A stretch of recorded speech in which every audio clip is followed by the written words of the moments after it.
இன்னைக்கு பார்த்திருப்பீங்க, சட்ட ஒழுங்கு அடியோடு சீர்கட்டு விட்டது. எங்கே பார்த்தாலும் போதை ஆசாமிகள். அதனால கொலை, கொல்ல, திருட்டு, வழிப்பறிவு, பாலியல் வன்கொடுமை நடக்காத நாளே இல்ல. இன்றைக்கு கூட அந்த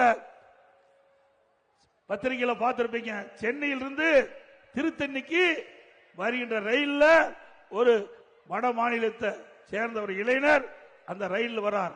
அந்த ரயில் வருகின்ற பொழுது ரீல்ஸ் எடுத்துக்கொண்டு 4 சிறுவர்கள் துன்பப்படுத்துறாங்க. பிறகு அவர் ரயிலிருந்து இறங்கி நடந்து போகும்போது அவரை கடுமைய கொடூரமாக அந்த வீச்சு அருவாளால் தாக்கப்பட்டு அவர் துடிதுடிக்க இருக்கிறார். எல்லா வலைதளங்களும் வந்திருக்குது. அந்த காட்சி பதைக்கிறது. சிந்தித்து பாருங்கள். நாட்டு மக்களுக்கு பாதுகாப்பு இல்ல, சிறுமிக்கு பாதுகாப்பு இல்ல, பாட்டிமாருக்கு கூட பாதுகாப்பு இல்லாத ஒரே ஆட்சி அவள ஆட்சி, திமுக ஆட்சி. இன்றைக்கு திராவிட முன்னேற்ற கழகத்தை சேர்ந்த பெரும்பாலானோர் தான் இந்த போதை விற்பனைக்கு துணை நிற்பதாக இன்றைக்கு பரவலாக பேசப்படுகிறது.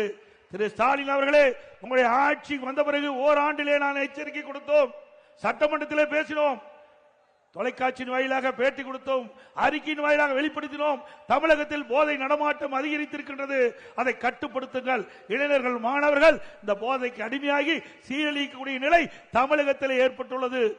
பல முறை இந்த அரசாங்கத்துடைய கவனத்திற்கு கொண்டு வந்தோம், இந்த அரசாங்கம் கண்டுகொள்ளவில்லை. அதனால